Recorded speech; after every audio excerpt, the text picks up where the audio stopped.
Hey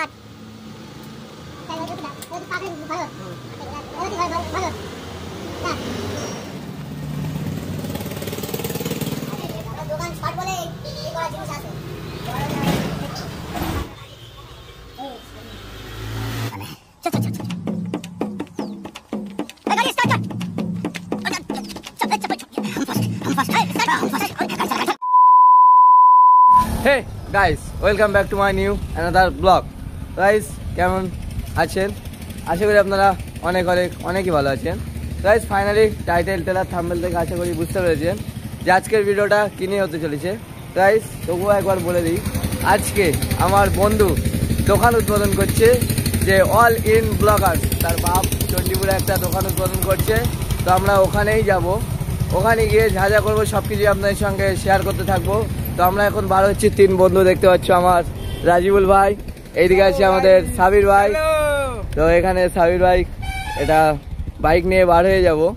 তো চলো ওখানে গিয়ে যা যা করবো কন্টিনিউ সব কিছু শেয়ার করতে থাকবো। তো এন্ড পর্যন্ত দেখতে থাকুন আপনাদের।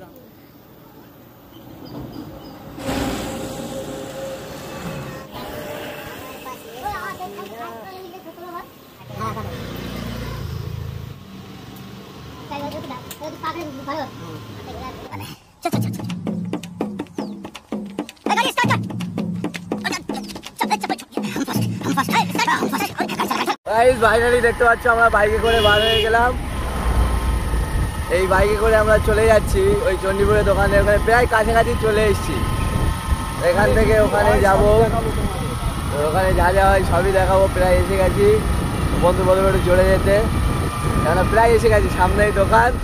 কেননা আসার সময় আগেই বলেছি ওখানে গিয়েই কন্টিনিউ করবো। এই এসে গেছি, সামনেই আমরা দেখতে পাচ্ছি ভাই ওখানে দাঁড়িয়ে আছে দোকানের সামনে। দেখতে পাচ্ছি এই হচ্ছে চণ্ডীপুর বাজার, এবং চণ্ডীপুর বাজারের বাঁ দিকেই হচ্ছে দোকান। এই দোকান হচ্ছে এই আমাদের নেহা ফার্নিচার, নিউ দোকান নেহা স্টিল ফার্নিচার। আমরা ফাইনালি আমরা দোকানের এখানে চলে আসলাম, এবং এখানে দাঁড়িয়ে আছে আমাদের ভাই, আমাদের অল ইন ব্লগারের পাপা এখানে দাঁড়িয়ে আছে, এবং এখানে দাঁড়িয়ে আছে চাচতো ভাই, ভিতরে আছে মুজাহিদ। দোকানটা খুব সুন্দর করে সাজিয়েছে। আমার একটু আসতে লেট হয়ে গেছে বলে আমি কিছু করতে পারলাম না। এখানে দেখতে পাচ্ছি পুরো দোকান কত সুন্দর সাজানো হয়ে গেছে, এবং রাস্তার পুরো চণ্ডীপুর ব্রিজের একটু পিছিয়ে আসলে, ঘটপুকুরের দিকে একটু পিছিয়ে আসলেই দোকানটা পড়বে। তো এখানেই আছে নেহা ফার্নিচার। যদি খাট, শোকেস, আলমারি, ড্রেসিং টেবিল যা লাগবে সব কিছুই এখানে পেয়ে যাবে আমাদের বন্ধুর দোকানে। অল সব পাবেন এখানে।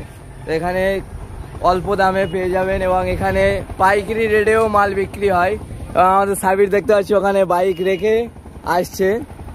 এই আমাদের কন্টেন্ট ক্রিয়েটর, আমাদের কন্টেন্ট ম্যান সাবির। চলো দোকানে এখানে আমাদের ফিতে কাটবে, এখানে ভিতরে ফিতে কাটবে, সেটা আপনাদের সঙ্গে শেয়ার করবো, এবং ভিতরে কি কালেকশন আছে সবকিছু আপনাদের সঙ্গে দেখানোর চেষ্টা করব। তো দেখতে দেখতে থাকেন, ভিতরে মাল আছে, কেমন কেমন মাল আছে তোমাদেরকে দেখাবো। তোমাদের পছন্দ হলে এতে কমেন্ট করে জানিয়ে দেবে কোন কালারটা নেবে। দেখতে থাকুন।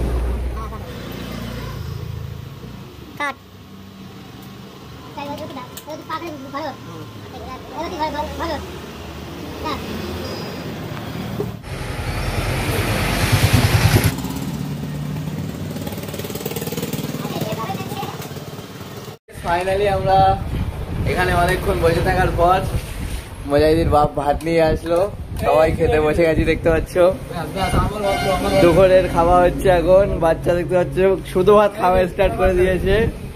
এখানে মুজাহিদও নিয়ে বসে গেছে, আমাদের তরকার দিচ্ছে না। এই দেখো এই রাজিবুলের কাজ দেখো। হ্যাঁ হাই গাইস, এখানে ভাত তুলে দিচ্ছে সব। এখানে আমাদের সাবির হচ্ছে আমাদের ক্যাটারিং, আমাদের কন্টেন্ট ম্যান ক্যাটারিং, আমার মাস্টার। সকাল থেকে অপেক্ষা করে দোকানে অনেকক্ষণ অপেক্ষা করার পরে ভাই বসে আছে, বাড়ির থেকে খেয়ে দিয়ে কমপ্লিট হয়ে ভাত নিয়ে আসলো। তারপর আমরা এখানে খাচ্ছি নাকি। এই দেখতে পাচ্ছি এই দোকানে বসে আছি, দোকানের ভিতরেই বসে খাচ্ছি। এই হচ্ছে দোকান, আর বাইরে হাই রাস্তার ভিতরে বসে খাচ্ছি এখানে। দেখতে পাচ্ছি সাবির এখানে তরকার দিচ্ছে, এই সাবির দেখতে পাচ্ছি সবার তরকার দিচ্ছে। এবং এদের দুজনের দেওয়ার পরেই সাবির এখানে ফেলে দিল। তারপর তোর বলার আগে আমি রেখে দিচ্ছি। গাইস দুটো ঝামেলা, হ্যাঁ কি কি গাইস দুটো ঝামেলা মাথায় গেল এক্ষুনি। তারপরে কিছু বলবে মুজাহিদ? মুজাহিদ কিছু বলবে? বলো, অল ইন ব্লগার্স কিছু বলো। ভাত রয়েছে এখন চাপ গাইস ও কিছু বলবে না, এখন রেগে আছে। তো দেখতে থাকুন, এখানে এন্ড পর্যন্ত খাওয়া দাওয়া কমপ্লিট করে আবার আপনাদের সঙ্গে ভিডিওটা কন্টিনিউ করছি। গাইস অনেকক্ষণ খাওয়া দাওয়ার পর এখন একটু বসে আছি আমি এবং অল ইন ব্লগার্স আমাদের মুজাহিদ, যে বিরিয়ানি তো খাওয়াবে না, সাদা ভাত খাওয়ালো। এইদিকে আছে রাজীবুর, রাজীবুরের রায়টা কি আমরা শুনবো। খেয়ে ভাত খেয়ে কষ্ট করে দিয়েছে, পুরো একদম কষ্ট হয়ে গেছে। বিরিয়ানিটা খাওয়ালি গাইস যদি রাজীবুরের কথা যদি বিরিয়ানি খাওয়াতো তাহলে অনেক ভালো হতো, কিন্তু বিরিয়ানি তো খাওয়ালো না। এই সব দোষের বাড়ি রান্না করে একটা ব্লগার হয়ে যদি বিরিয়ানি না খাওয়াতে পারে, একটা বড় দোকান উদ্বোধন করে, তাহলে এর উপায় কি হবে? হ্যাঁ আমার তো সাবির তো অনেক কষ্ট করে গাইস খুব কষ্ট হয়ে গেল। হ্যাঁ বিরিয়ানি তো খাওয়ালো না। বিরিয়ানি খাওয়াইনি, ক্লিপ থেকে ছাড়বো না, বিরিয়ানি খাবো। সাবির আমাদের কন্টেন্ট ম্যান যেখানে বলে দিয়েছে যে বিরিয়ানি খাবো, তা খাবো। আমাদের সাবিরের এক কথা আর 500 না 100 কথা সমান। গাইস আমাদের মাস্টার সাহেব বসে গেছে অনেক খাটাখাটনি করার পরে। তো সিগারেট অনেক খাটাখাটনি করার পরে বসে আছে। এইদিকে আছে আমাদের সেই রাজীবুল, আমাদের আরেকটা কন্টেন্ট ম্যান, কিন্তু ও পাগল আবার। গাইস এন্ড পর্যন্ত দেখো, এখান থেকে এবারে চলে যাবো, কারণ 4টে পার হয়ে গেছে, বিকাল হয়ে গেছে। খাওয়া দাওয়া করে একটু বসেছিলাম, তারপরে ভিডিওটা কন্টিনিউ করলাম। তো চলো এন্ড পর্যন্ত দেখতে থাকো, সবকিছুই শেয়ার করতে থাকবো।